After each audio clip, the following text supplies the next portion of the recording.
Hey, what's up? Today we're playing Legends of Idleon on our Active Squire. From levels 60 to 65, I spent most of my time at Sand Giants, and this shows 20 minutes of experience gained, which maths out to about 600,000 experience per hour. Granted, that was while I was at level 65, so it's going to be less than that, between 60 to 65. So maybe on the low end, maybe 450k. Still pretty good.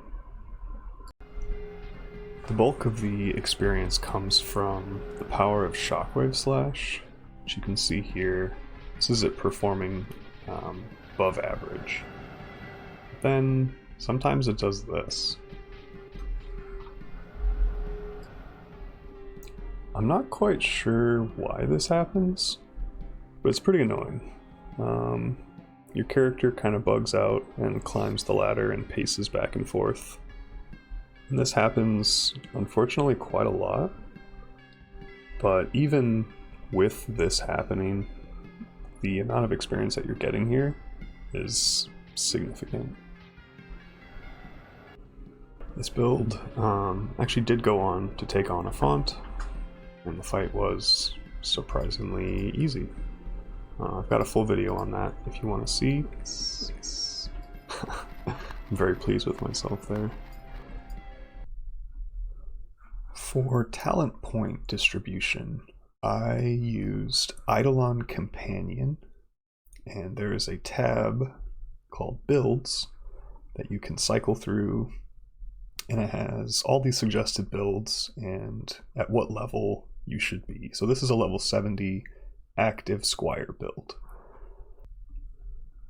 Idleon Companion is a great resource. It has a ton of useful little tools that you can use for this game, and I will put a link in the description. I definitely suggest checking it out. So this was more or less the recipe that we used, and for tab 1 it assumes you have way more points than I currently have. So we made some compromises. This is how I ended up spending the talent points. I'm not going to spend too much time here. Feel free to pause if you want to take a deeper look, but I go into further detail in just a minute here.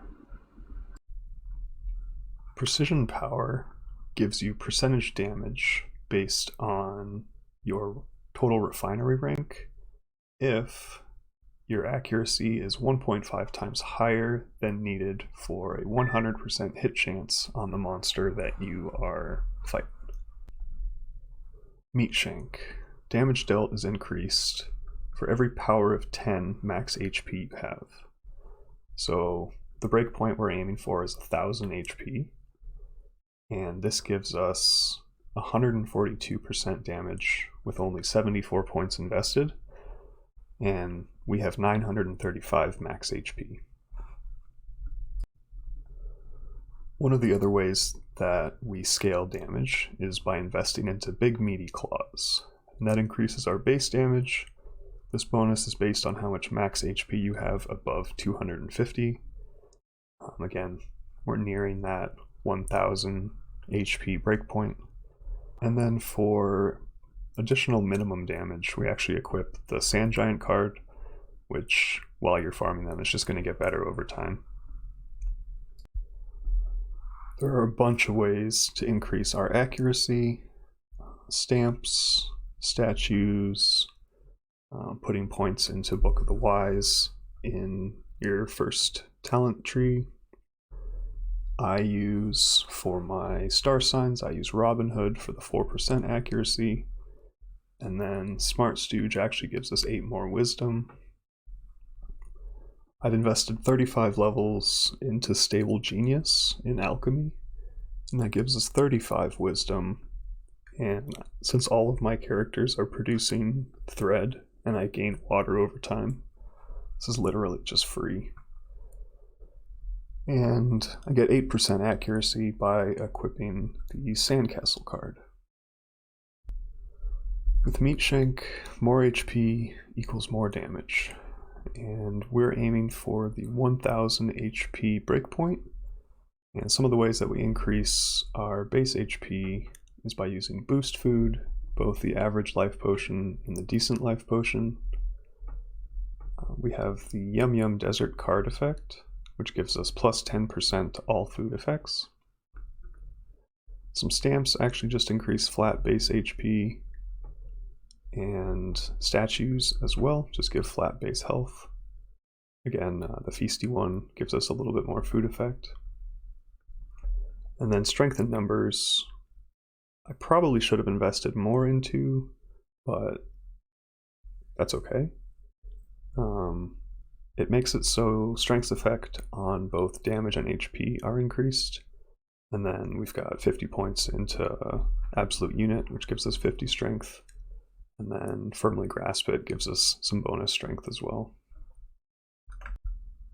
One of the ways we squeeze out a little bit of extra damage is by increasing our weapon power on our Pugless Demise and Sleek Shank. And this is by using Mystery Upgrade Stone 1s.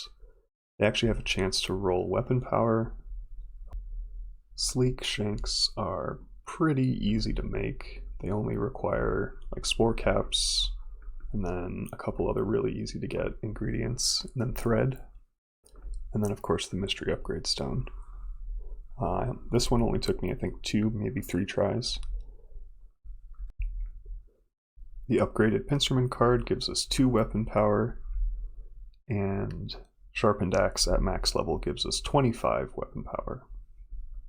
This is of course influenced by Carry a Big Stick, which we fully invested 100 points into.